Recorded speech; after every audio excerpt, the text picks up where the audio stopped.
I don't even think it's going to give us a countdown. I think we're just live now. I think we have just gone straight in. I love it. They didn't teach me any of this. Hello, everyone. Welcome into Follow Everton. I am your buddy Domino Chris. I am joined by the lovely Amy today to discuss a little bit of women's football. Quite a big match tomorrow for our women against Liverpool. The Merseyside derby is going to be held at Goodison Park. And you were just telling me how many tickets they sold already. What do you got there? Yeah, we've sold 20,000 tickets, so it's going to be a record women's game viewing at Goodison Park as well. It's going to be a record crowd for the Everton girlies for the first time.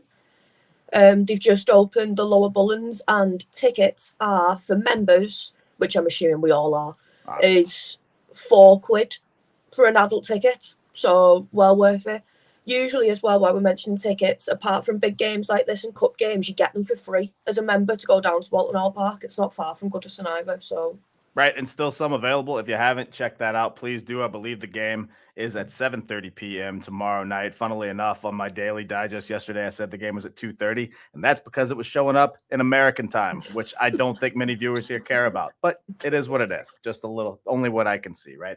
Hope everybody's having a great week. It is Thursday. Happy Thursday to you. If you haven't checked out the daily digest or the archives on Follow Everton's YouTube page, please do that. Throw us a like. Throw us a subscribe as well and share and tell a friend and all that good stuff. We've got a great show tomorrow on the bottom 9, which I'll be doing with my buddies Jan and Mabs, and that should be a good time as well. But on to the ladies today. Wanted to touch on that because this is going to be a massive match. Other than the fact that we're playing Liverpool anyway, the ladies only have 8 games left, and they're really making a push towards the top of the table, aren't they?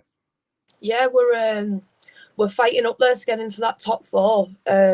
Just kind of to prove that we could possibly push that bit further, because I know in the women's table, I think it's only first place that gets Champions League football. So if we keep pushing and proving that we do have a bit of something behind us, this season seems to be that season where we're starting to show a bit of our worth, I suppose is the best thing to say, and we are doing pretty well, all things considered, compared to other seasons. This is most definitely one of our best seasons so far. Especially, I was going to say last season they finished 10th, kind of a disappointing finish after a somewhat decent start where you felt like there was real promise there. They sit in 6th right now on 20 points. It's going to be basically impossible to catch Chelsea. They're running away with it as they usually do. I believe they won the last 3 Women's Super Leagues, so they've got a stranglehold on it all right now. But still, if you don't win, you at least want to make a good showing, and they've done that from their last 5. They've got 2 wins, 2 draws, and then an unfortunate home loss. But for the most part, we've held our own, had a bit of a winning streak, and then we've actually struggled to score goals. The last 3 games, we've got no goals on the board, a little bit worrisome. And so we're going to try and really just get that going. We've seen that with the men, obviously, where we've kind of struggled to score goals. It doesn't really get more frustrating than that, because all you want is a little production, something to get you hope going into the next game that the team can actually produce. I think it's that whole idea of, with Brian Sorensen being a relatively new manager, he's just come into the squad.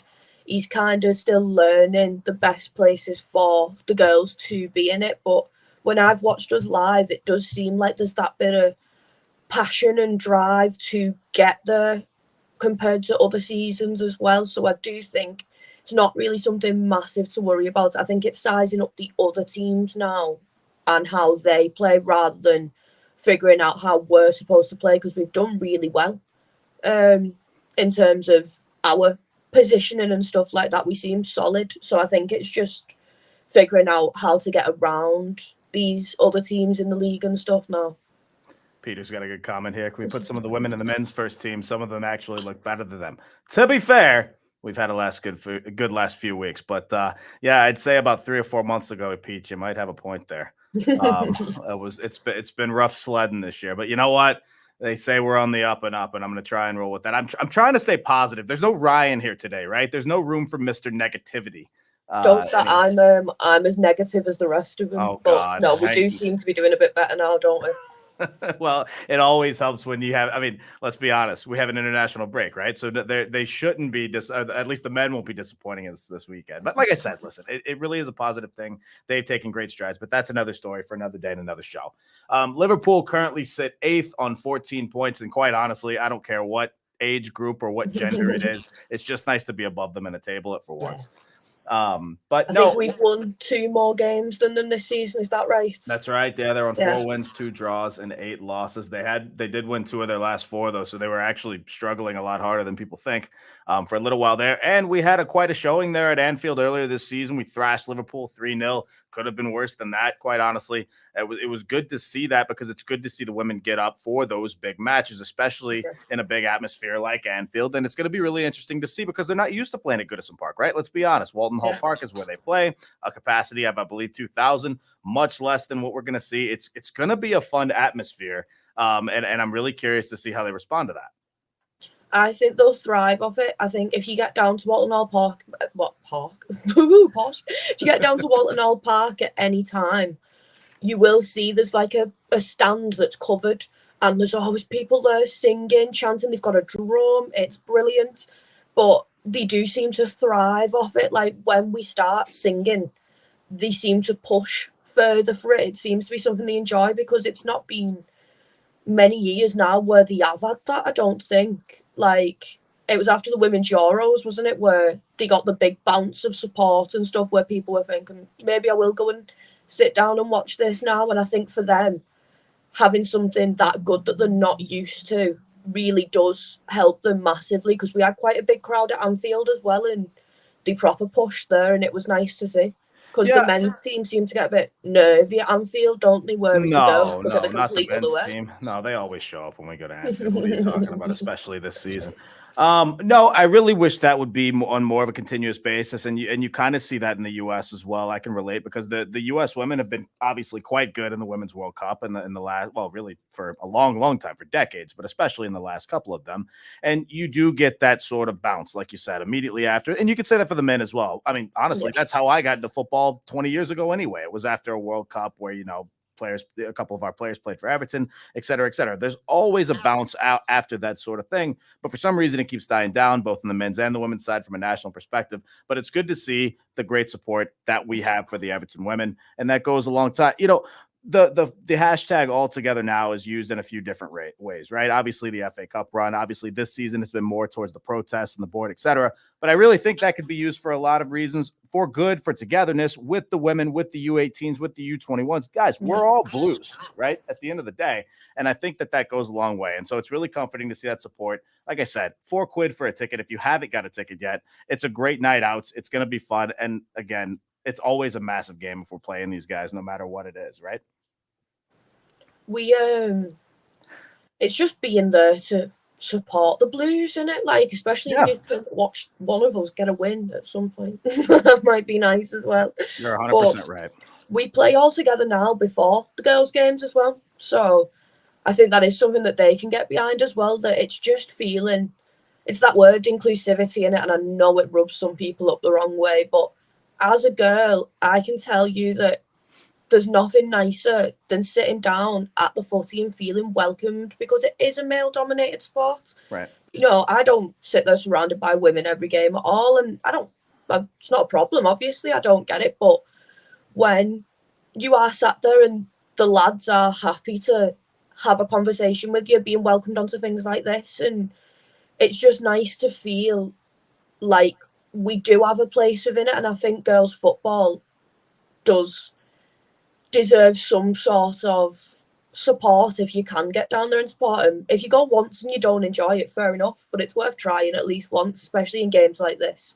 Yeah, and I think that's a poor mentality, but it's kind of a natural one for a lot of folks. It's just one of those where I don't even want to call it an old school mentality, but it's one of those where you just kind of gotta assume things are going to be one way. Go try it. Like you said, if you go try it, you don't like it, big deal. You had a night out. Nobody really got hurt out of it. And it's just a few quid anyway.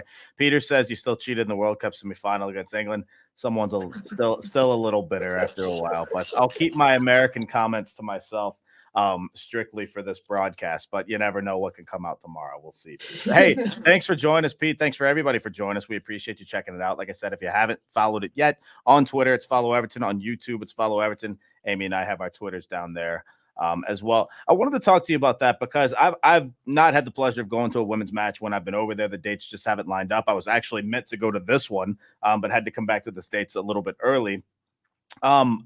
So take me into, you kind of touched on it a little bit earlier, but in terms of the singing, in terms of the chants, I think people have it in their head that it's not going to be as big of a, the Goodison atmosphere and the singing the whole time and the chants and all this. Take me a little bit into the atmosphere of what it is actually like at a women's game. It's smaller, and obviously, like, if the crowd isn't at the full 2K capacity, you can, like, some people are a bit nervous about, like, getting loud and singing, but it's entirely more family related as well. Like, we don't sing, I don't want to swear, but we don't sing the red shite. We sing the red side, like the more PG version they play at Goodison and stuff like that. Actual lyrics, yeah. Yeah. I went with my little brother. He's not very little, he's 22, but whatever. When I went with my brother, and I get it. We took my little sister as well. She's 13, and it was so, like, everyone wanted to chat. It's friendly, it's nice, it's welcoming, but then you don't expect them. I was shocked to hear the singing and the chanting and the drumming, and they are consistent with it. Like, every time Emily Ramsey makes a bell to save, they're singing her song for her. They're singing songs for that Aggie Beaver Jones and stuff, and they do really, really go for it. They've made their own chants up. They're dead faithful, the ones who stand in that back corner of that covered stand, and I think it'd take some of you by surprise, the genuine atmosphere of it all, because it does have a level of atmosphere. It's kind of like, everyone says it's kind of Sunday League, but it's not. It's it does feel like you're at a football match, if that makes sense. I know that sounds like a terrible way to say it, but it does feel like there's something going on. It does feel like an event. Right. They don't sell alcohol, I don't think. I wasn't looking, though. I'm sure that no one sneaks that in either. No, we would never. No, definitely no. Yeah. But it is, it's definitely more relaxed than a general Goodison atmosphere, but I imagine that'll be a bit different for this game as well. I think it will be a bit more Aggie is the right word to use. Right. Now, when we were off air before we came on, you mentioned Jess Park. She's our leading scorer right now, 5 goals. Love her. Yeah, tell me a little bit about what you like about Jess. She's a little pocket rocket. She just flies. Like, any kind of opening in space, she's in there. She's ready to either supply or whack it in the back of the net herself. I'm not sure if he's playing her as an all-in, all-out forward, or if she's hanging around there as a little false 9 on the sly, because she does seem to, like, draw players out. She's got, like, this sense of this really good footballing mind is the right way to say it. Like, she can pull players out so that her other teammates are ready to go and get the ball and stuff like that. She puts in a fair few decent assists, and she's rapid. She is the kind of player that we'd want in the men's team. In the men's first team, right? Yeah.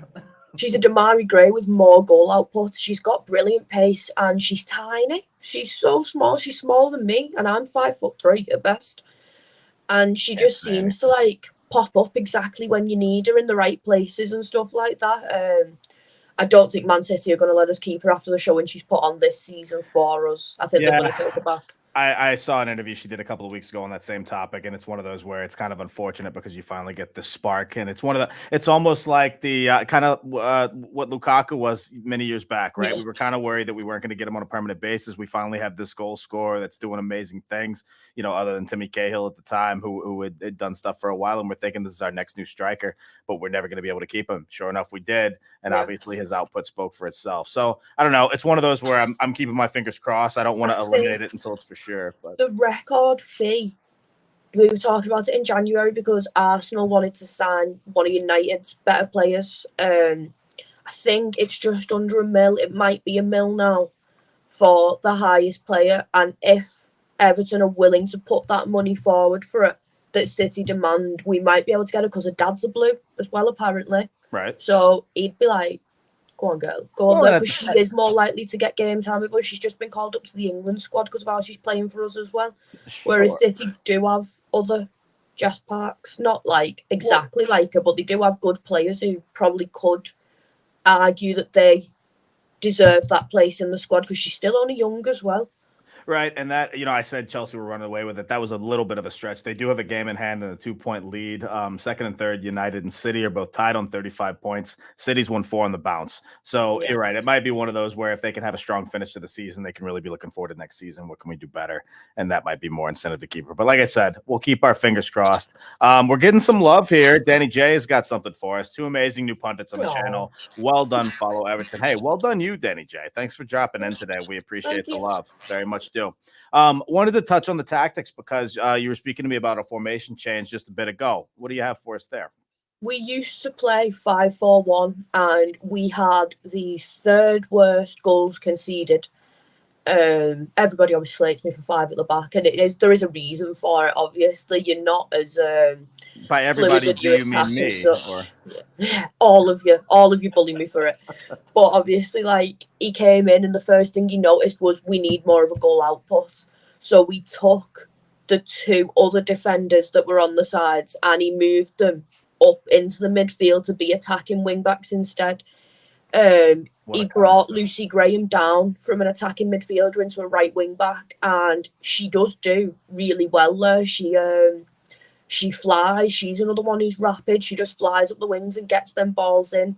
We don't seem to do as many overlaps as the men do. If you're on your side, you stay on your side usually, and just keep funneling it over. But because of this now, we've got Lucy Graham and I do believe Gabby George is our other attacking wing back on the left, and both of them seem to put these balls in a lot better now that they're up there.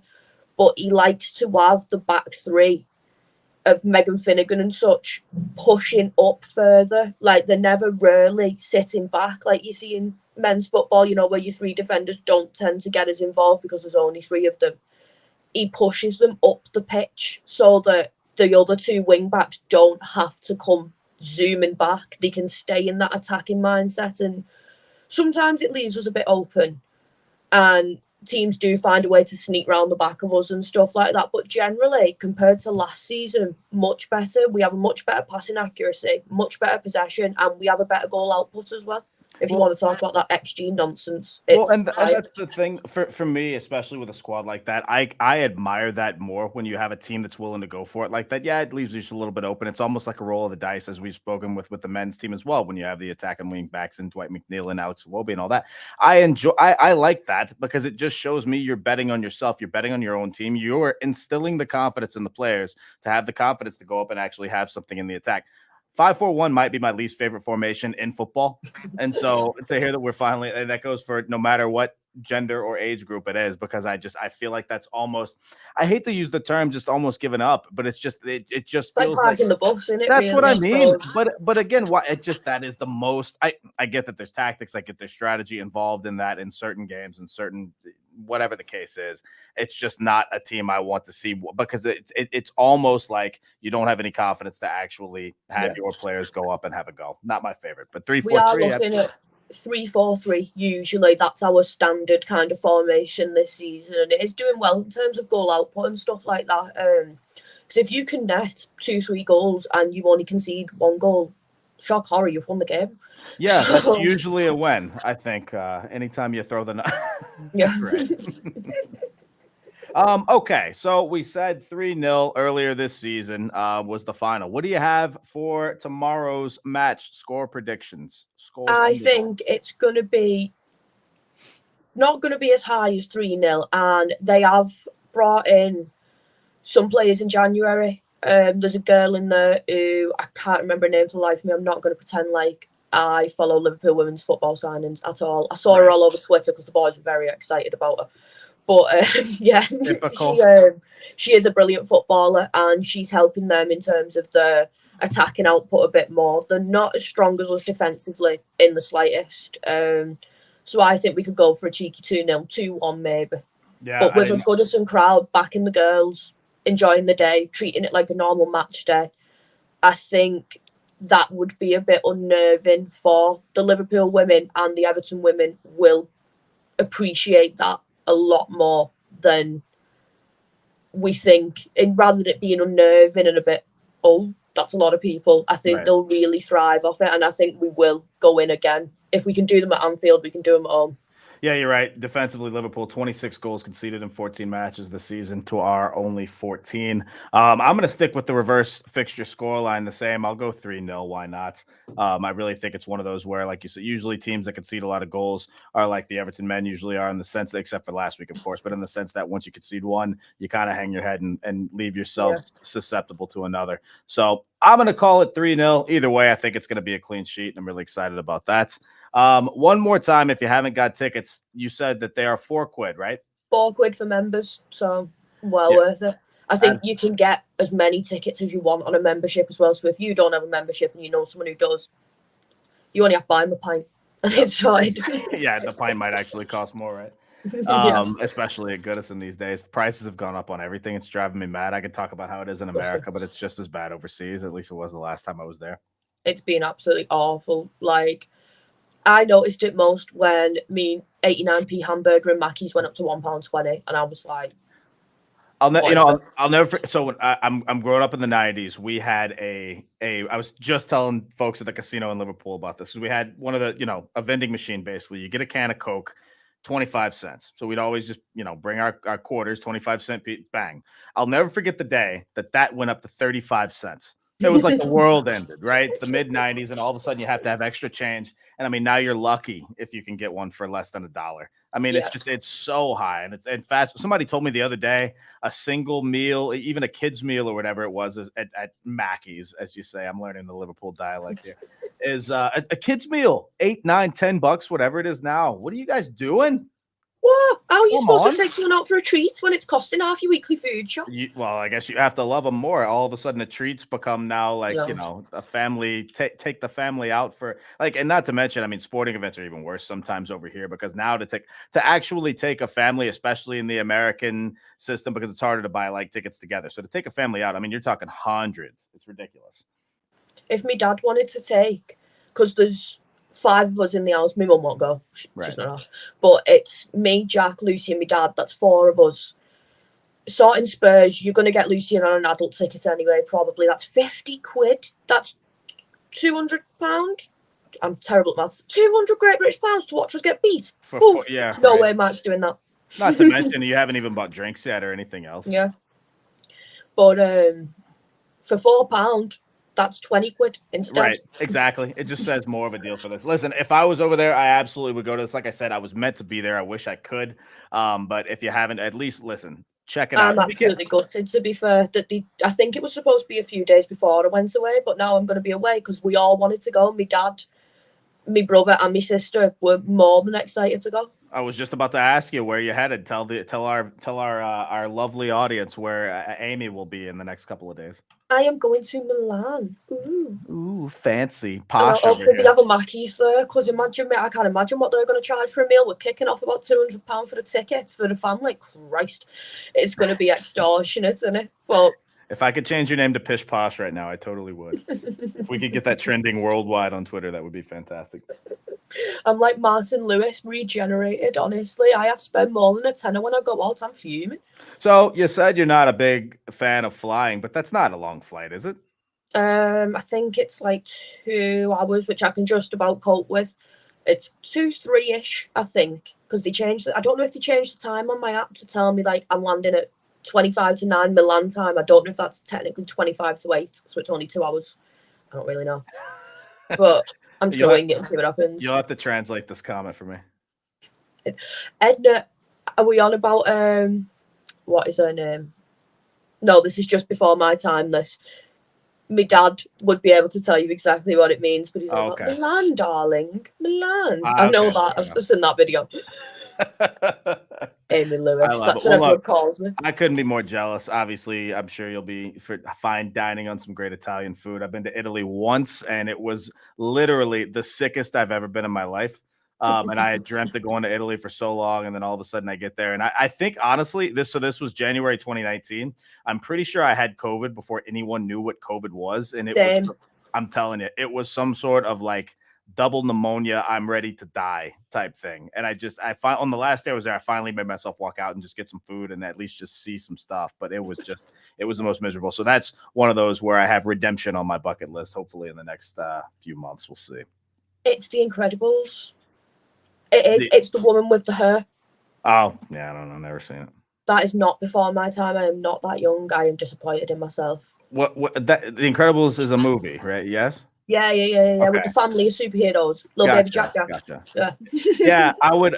If we ever have some sort of pop culture trivia contest, you don't want me on your team. You want me. You should see me. I nearly made watching Who Wants to Be a Millionaire the other night. I could have won 500 grand if that was me. Nice non-Everton chat. Hey, we spoke a lot about Everton. We can still have some banter. It's okay. It's like a talk show. Like a whole 20 minutes. Yeah. Do the accent. I don't know who he's talking to. It could be either of us. It could be either of us. It really could. I actually do. I could put on a decent scouse, but unfortunately, you won't be getting that today. I'm gonna have to have at least a couple bevies in me before I do that. And plus, it would be embarrassing either way. I just have to not care. I don't know. They'd screen record us and put us on Twitter, and that would be the worst. Yeah, but that's the point, isn't it? Like maybe that's what's actually going to grow the channel. I don't know. I mean, that would be terrible at accents as well. Me, like you could ask me to do a Scottish accent, it all comes out the same. Have you ever watched Four Lions? No. I can't. It's supposed to be complete satire, but I can't promote it because in this day and age, you shouldn't have it on the telly. I got one of those things. Yeah, but the Edna Mode accent we're looking for here. No, I'm not doing it. So rejected. He goes in with his 12 bottles of bleach and he just says it the exact same way every time. Chris, do scouse, please, the moaners. You know what? This is actually the perfect incentive because we've been close to 2,000 subscribers on YouTube for a while. If you get us to 2,000 subscribers, I'll do a bit of scouse. Not a ton, not a full diatribe, but you'll get a little bit of scouse after me, or out of me. Do the Sidibe, it's your man one. That's my favorite one. Where he's like, get over Sidibe. That's the best one. There's a couple famous YouTube ones I could do. Fucking hit it. That's all you're getting until we get to 2,000. I think we'll be clipping that and shipping that one later today.